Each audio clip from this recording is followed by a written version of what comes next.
वालेकुम एवरीवन। उम्मीद है आप सब लोग खैरियत से होंगे, अपना बहुत सारा ख्याल रख रहे होंगे। बहुत से लोग कमेंट करते हैं, बहुत से लोग इनबॉक्स में आके डीएम करते हैं कि, और बहुत से स्टूडेंट्स रब्ता करते हैं कि आसान सी स्ट्रेटजी बताएं, टाइम कम है, मुकाबला सख्त है, और ऐसी स्ट्रेटजी जिस पे सोचना कम पड़े और उसमें प्रॉफिटेबिलिटी ज़्यादा से ज़्यादा हो, और सबसे इम्पॉर्टेंट जो चीज़ है आसानी बहुत ज़्यादा हो, फैसला करने के अंदर ज़्यादा सोचना ना पड़े, चीज़ें बड़ी क्लियर कट हों, रूल्स बड़े क्लियरली डिफाइंड हों, बायसेस कम से कम हों, ताकि साइकोलॉजी है वो जो मेंटेन रहे आपकी। तो उसकी बेस के ऊपर ये एक स्ट्रेटजी आपके साथ आज शेयर करने जा रहा हूँ। ये एक स्ट्रेटजी पूरे का पूरा सिस्टम है, ये इंतहाई सिंपल है, and trust me on this when I से this, having almost 6 years experience in the market, I can clearly tell you that till date मैं ये स्ट्रेटजी यूज़ कर रहा हूँ। उसकी वजह ये है कि ये आज भी प्रॉफिट दे रही है, और उतना ही दे रही है जितना आज से 6 साल पहले देती थी। हाँ, ट्रेड्स में कुछ कम बनती हैं अगर आप बड़े टाइम फ्रेम पे जाएं, लेकिन जो प्रॉफिटेबिलिटी है, जो ईज़ है, जो मज़ा है इसके अंदर, आपने सिर्फ आंखें खोल लेनी है, मेरे एक एक लफ्ज़ को सुनना है, उसको रिपीट करना है और प्रैक्टिस करनी है, और प्रैक्टिस करने के बाद बताना है कि आपको मज़ा कितना है। ये पूरी स्ट्रेटजी आपको दूंगा। ये वो चीज़ है जो मैंने एक ज़माने के अंदर हज़ार डॉलर की बेची हुई है। I have sold this course, but आज मैं आप लोगों के लिए ये फ्री ऑफ कॉस्ट देने वाला हूँ, और मुझे उम्मीद है कि आप लोगों को इससे फ़ायदा होगा। Without wasting any time, let's go to the chart.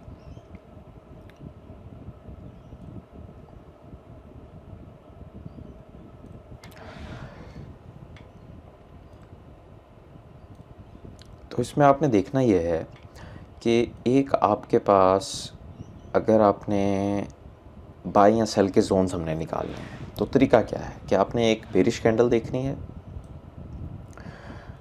फिर आपने देखना है कि एक कैंडल उसको इंगल्फ कर जाए,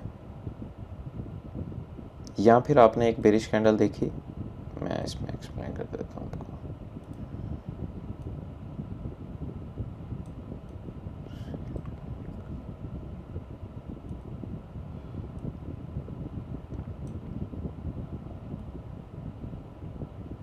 ये देखिए, अब ये जो पहली कैंडल है that is bearish candle, second candle is bullish candle. अगर एक बेरिश कैंडल बनी और दूसरी उसके ऊपर इंगल्फ हो गई, ये भी ठीक है।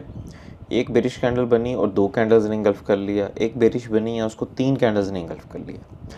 जैसे ही वो इंगल्फ हो गई, इंगल्फ से मुराद ये है कि बेरिश कैंडल का जो हाई होगा उसके ऊपर क्लोज होना चाहिए।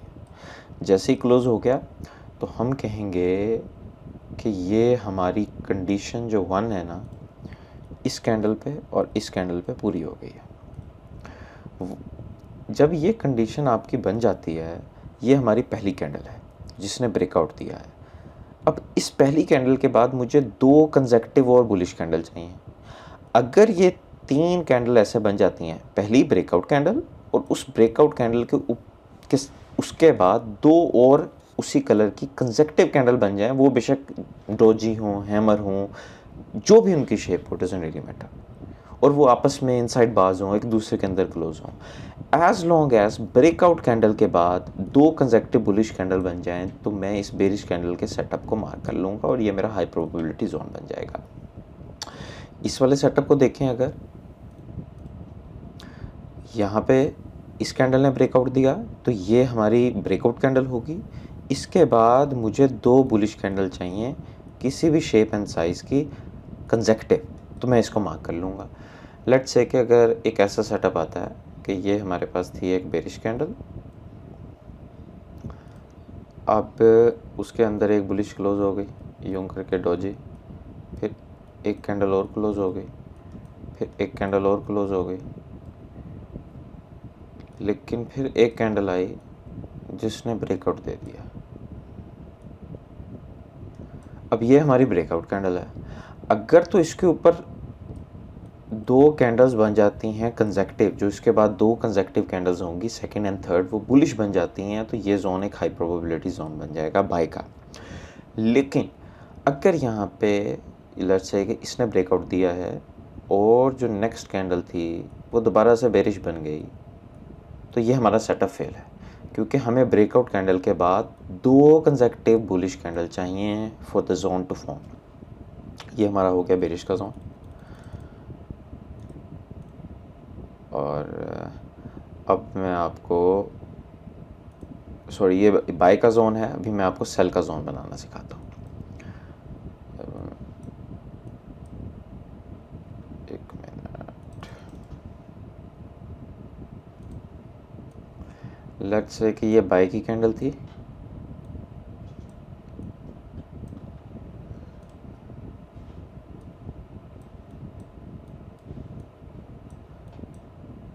इसको इस कैंडल ने ब्रेक किया।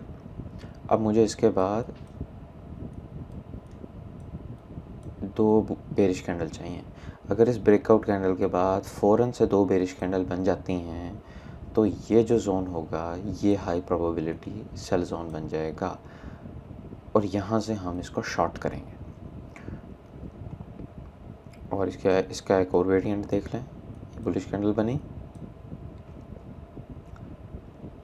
नेक्स्ट कैंडल ने इसको यूनिगल कर लिया। अभी मुझे इसके बाद दो कैंडल्स और चाहिए ऑफ वट एवर साइज़ और शेप, ये मैटर नहीं करता। तो ये जो हाई टू लो होगा ये मैं मार्क कर लूँगा मेरा एक पोटेंशियल जोन जहाँ से मुझे शॉर्ट करना है। और एक और एग्जांपल देखते हैं इसके, ये बना, इसने इसको एंगल्फ कर लिया, एक कैंडल और बन गई, लेकिन तीसरी कैंडल दोबारा से बुलिश बन गई, तो ये सेटअप यहाँ पर फेल हो जाता है। ये सेटअप यहाँ पे फेल हो गया क्योंकि इसने हमारे रूल को फॉलो नहीं किया कि ब्रेकआउट कैंडल के बाद दो कंसेक्यूटिव मुझे उसी ब्रेकआउट कैंडल के कलर की कैंडल्स चाहिए, ऑफ वट एवर साइज और शेप, डजंट रियली मैटर। तो इसकी एग्जांपल्स हम देखते हैं चार्ट पे। चलें जी, आ जाए। ये H1 का टाइम फ्रेम है मेरे पास, हम इसको कहाँ पे लेके चलें, यहाँ से इसको देखना शुरू करते हैं, ऐसा एक रफ सा एस्टिमेट करते हैं। ये है एक हमारे पास, ये एक लेवल है। अब ये चेक, ये एक पेरिश कैंडल थी, उसको दो कैंडल्स ने इंगल्फ किया। जैसे यह इसके हाई के ऊपर ये कैंडल क्लोज हुई तो ये हमारी फर्स्ट कैंडल थी, फर्स्ट ब्रेकआउट कैंडल। इसके बाद मुझे दो बुलिश कैंडल चाहिए, तो दो बुलिश कैंडल्स हैं, तो ये बॉक्स बन गया यहाँ पर इस कैंडल ने ब्रेकआउट दिया, इस ब्रेकआउट कैंडल के बाद मुझे दो बुलिश कैंडल चाहिए, ये दो बुलिश कैंडल मेरे पास बनी, तो मैंने इस बॉक्स को मार्क कर लिया। हम चलते रहते हैं। यहाँ पे देखें, यहाँ पे इस कैंडल ने ब्रेकआउट दिया लेकिन फ़ौरन अगली कैंडल बेरिश बन गई, तो ये सेटअप फेल है। यहाँ पे चेक करें, इस कैंडल ने ब्रेकआउट दिया, फ़ौरन दो कैंडल बुलिश बन गई, तो ये हमारा सेटअप बन गया। यहाँ पे इस कैंडल ने ब्रेकआउट दिया, इस कैंडल ने ब्रेकआउट दिया, एक कैंडल बनी है, दूसरी नहीं बन पाई, फ़ौरन बेरिश बन गई, तो ये सेटअप बना ही नहीं।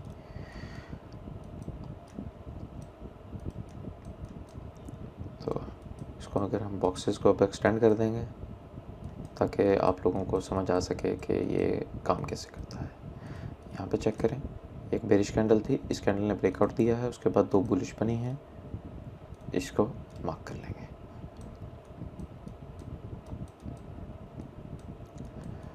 तो यहाँ पे देखा आपने, ये बॉक्स हमने पहले का लगाया। आप कहते हैं मार्केट बात नहीं मानती, कैसे इसकी स्नाइपर एंट्री मिली है,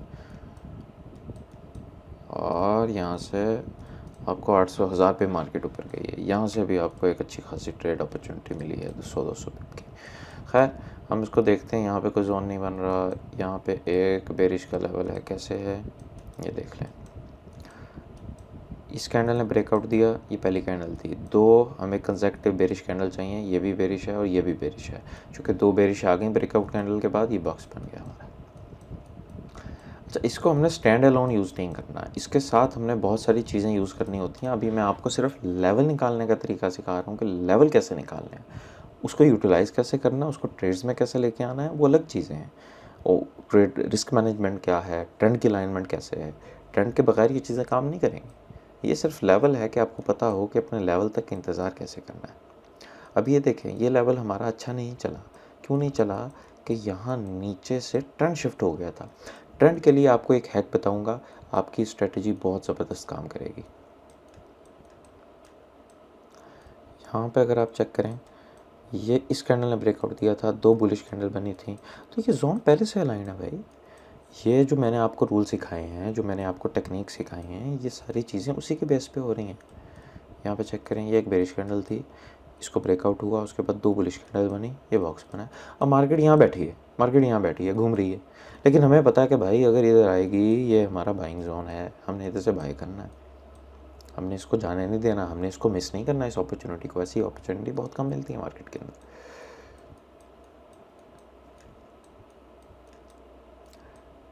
यहाँ पर देखें, अच्छा ये यहाँ पे नहीं बना, यहाँ पे ये कैंडल ने ब्रेकआउट दिया, एक कंसेक्टिव बनी है, फिर बेरिश बन गई। यहाँ पे ये वाला बन गया है, इसको पीछे कर लें थोड़ा सा, ये कैंडल भी एक जोन बन गई है। उसकी वजह यह है कि इसने ब्रेकआउट दिया, उसके बाद 2 कंसेक्टिव बुलिश आ गई और ये आपका सेल आ गया।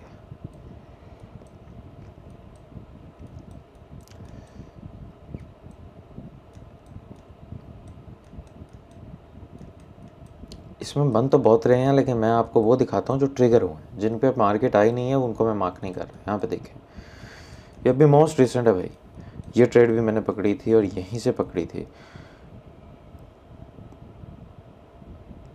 खैर,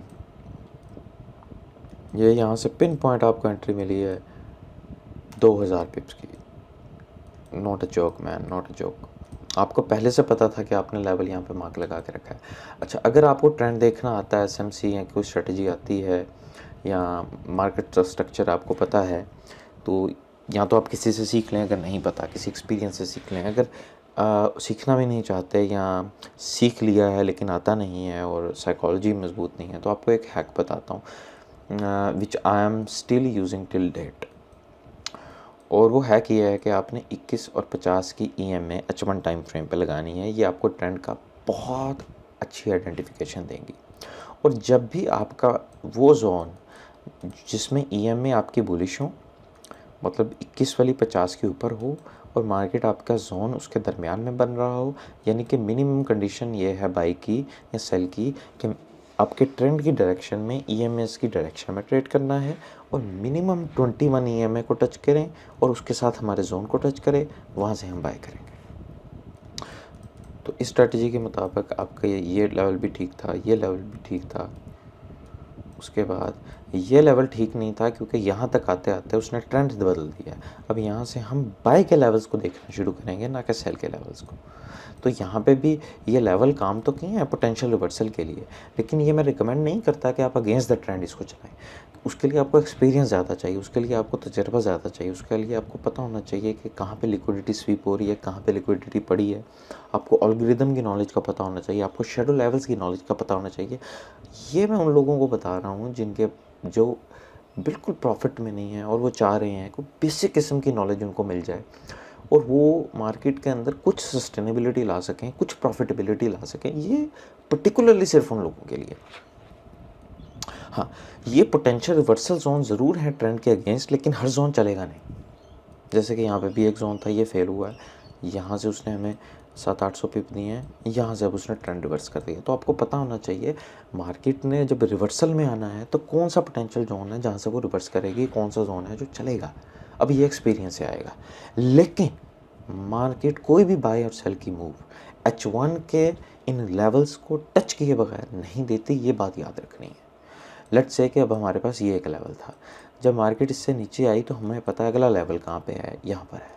तो यहाँ से हमने कोई बिल्कुल बाय नहीं करना, बिकॉज वी नो कि हमारी स्ट्रेटजी के मुताबिक कोई लेवल है ही नहीं, कोई सपोर्ट की जोन है ही नहीं जहाँ से हम बाय कर सकें। यहाँ पर है, और अगर यहाँ से गिरेगा अगला लेवल यहाँ पर है, और अगर यहाँ से गिरेगा अगला लेवल यहाँ पर है। तो ऐसे आप अपनी टारगेटिंग कर सकते हो, अपने टेक प्रॉफिट्स को रख सकते हो रिवर्सल के अंदर भी। क्या आप प्रोजेक्ट कर सकते हो कि अगर मेरा पहला जोन टूट गया है तो मार्केट दूसरे जोन तक आएगी, दूसरा टूट गया है तो अब तीसरे तक आएगी, तीसरा टूट गया है तो अब चौथे तक आएगी। ये बात को समझें, इस बात को अंडरस्टैंड करें। एनीवेज, तो यहाँ पे इसने भी हमें अच्छी ट्रेड दी। उसके बाद ये भी एक जोन है लेकिन मार्केट इस तक आई नहीं है। यहाँ पे देखें, एक कैंडल बुलिश हुई, उसके बाद 2 कंसेक्टिव बुलिश हो गई। तो ये हमारे पास एक वैलिड सेटअप है। ये भी एक वैलिड सेटअप नहीं है, ये नहीं है, क्योंकि इसने ब्रेकआउट दिया, उसके बाद 2 कंसेक्टिव चाहिए थी, वो नहीं मिली।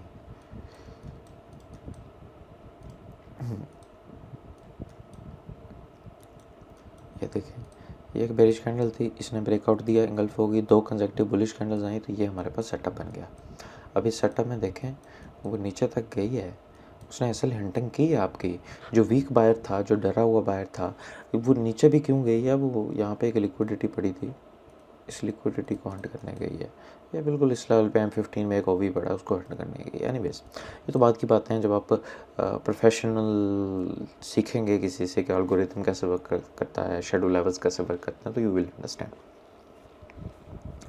सॉरी गला ख़राब है मेरा थोड़ा। यहाँ पे पर्थ में आजकल गर्मी है, तो उस वजह से मौसम बड़ा गर्म है। एनीवेज, तो यहाँ पे हमें ये इसने एक अपॉर्चुनिटी दी 16 जनवरी को, फिर इसने ये अपॉर्चुनिटी दी 22 जनवरी को। अगर आपने सिर्फ ये 2 अपॉर्चुनिटीज़ ली होती तो आपके ये 2-2000 पिप कहीं नहीं गए थे। यहाँ से एक अपॉर्चुनिटी मिली, ये भी आपको 500 पिप दे के गया है। यहाँ से फिर ये अपॉर्चुनिटी मिली 23 दिसंबर को, तो ये भी आपको अच्छे खासे 1000-2000 पिप दे के गया। तो अगर सिर्फ आप इस स्ट्रेटजी पे अबूर कर लें और इसकी प्रैक्टिस कर लें और इसकी बैक टेस्टिंग कर लें और इसके रूल्स को समझ लें, ट्रेंड अलाइनमेंट को समझ लें, ट्रेंड के साथ ट्रेड कैसे करते हैं उसको समझ लें, इन लेवल्स पे ट्रेड कैसे करना है उसको समझ लें। ये स्नाइपर लेवल्स होते हैं, यहाँ पे कन्फर्मेशन का भी आप वेट नहीं करते। जो लोग कन्फर्मेशंस का वेट करते हैं, तो उनके लिए मेरा एक अपना वॉल्यूम इंडिकेटर है, तो वो भी मैं आपको अगले लेक्चर्स के अंदर दे भी दूँगा और समझा भी दूँगा कि उससे कन्फर्मेशंस कैसे लेनी है। और अगर किसी को इन जोन्स का इंडिकेटर चाहिए तो वो भी मिल जाएगा। तो ये हमारे पास ये जोन्स का इंडिकेटर है, जो मैंने अभी आपको जोन्स बनाना सिखाए थे, ये उन्हीं का इंडिकेटर है और ये आपको यहाँ पे सारी ट्रेड्स दे रहा है। तो अब यहाँ पे देखें अगर आप, तो ये जो जगह है इसमें इतने जोन्स बन चुके हैं, ये सारे वैलिड हैं। इसका मतलब है कि ये एक स्ट्रॉन्ग अक्यूमुलेशन जोन है। मैं लाइव आपको बता रहा हूँ, टुडे इज़ 24 जनवरी 2026, कि यहाँ से लाइकलीहुड ये है कि ये थोड़ा सा ऊपर जाके ये यहाँ तक रिट्रेस कर सकता है, और अगर रिट्रेस करता है तो ये बहुत बड़ी बाय मूव देगा, ठीक है। लेकिन ये सीधा नहीं आएगा, ये यहाँ पर इसके पास एक ओबी फेयर वैल्यू गैप है, अभी तो ये यहाँ से निकल के यूँ जाए और फिर शायद है। तो पहले तो एक बाय की मूव अभी लगनी है, उसके बाद देखेंगे नीचे आता है या नहीं आता। फ़िलहाल इसको हम इस लेवल से बाय करेंगे। ये एनालिसिस भी देख लें आप, मैं EMA ज़रा निकाल दूँ। तो ये हमारा फोरकास्ट भी हो गया। इन जोन्स को अपने ट्रेंड के साथ देखना है। तो और यहाँ पे अगर आप देखें तो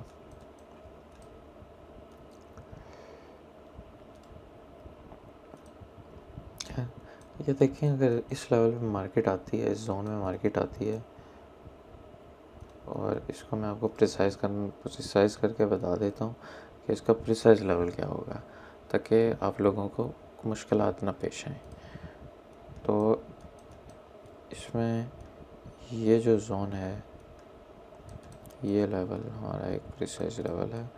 अगर आपने कुछ स्नाइपर एंट्री लेनी है तो आप यहाँ से लेंगे और फिर इसको प्ले करेंगे आगे तक के लिए।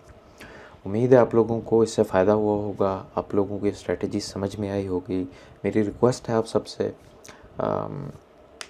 मैंने भी बहुत मुश्किल वक्त गुजारा है, मैंने भी बहुत लॉसेस देखे हैं इस दुनिया के अंदर। मैं आपको सिर्फ ये सजेस्ट करूँगा, इस पर प्रैक्टिस करें, EMS लगाएं, अपनी सारी नॉलेज भूल जाएं, अपने सारा जो आपने दिमाग में बनाया हुआ है उसको भूल जाएं। सिर्फ इस प्रोडक्ट को याद रखें, सिर्फ इस चीज़ को याद रखें जो समझा रहा हूँ, और उसको अंडरस्टैंड करें, इसकी प्रैक्टिस करें। आपको बहुत ज़्यादा स्ट्रैटेजीज़ नहीं चाहिए प्रॉफिटेबिलिटी के लिए। आपको वो एक स्ट्रैटेजी चाहिए जो आपके दिमाग को समझ आती हो, जो आपके दिल को समझ आती हो, जो आपके हाथों को समझ आती हो, जो आपके सबकॉन्शियस को समझ आती हो। एंड मुझे लगता है, मेरा एक्सपीरियंस ये है कि this is the one of the most simplest strategies, क्योंकि यहाँ पे you don't wait for the confirmation, you take the trade. क्यों? क्योंकि इसकी एक्यूरेसी 80% है विद द ट्रेंड। आप 80% एक्यूरेसी के साथ ट्रेड करते हो, एंड मिनिमम टारगेट इसका स्विंग हाई हम लेते हैं, मिनिमम टारगेट स्विंग हाई लेते हैं। अगर बीच में 10 ट्रेड्स में से 2-3 एसएल भी लग जाते हैं, डजंट रियली मैटर। कोई 300 पिप का खुला एसएल लगाया करें, 300-400 पिप का खुला एसएल लगाएं, ट्रेड को जाने दें, 10,000 पिप मार्क करें, 1,000 पिप, 2,000 पिप, 3,000 पिप, ये आपको मिलेंगे। 300-400 पिप का एसएल होगा, 1,000-2,000 पिप की मूव अभी मैंने आपको दिखाई है, कल मिली है हमें।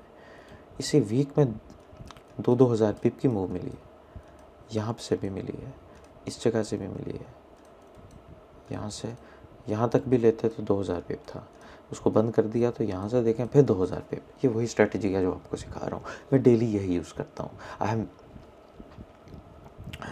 मैं चाहता हूँ कि जिस तरह मैंने अपनी ज़िंदगी बदली है, आप लोग भी हैं इसके अंदर।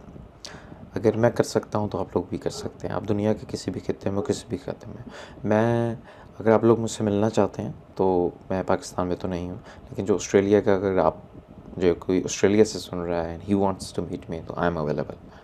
आप लोग मुझे किसी भी वक्त आके मिल सकते हैं ऑस्ट्रेलिया के अंदर, पर्थ के अंदर।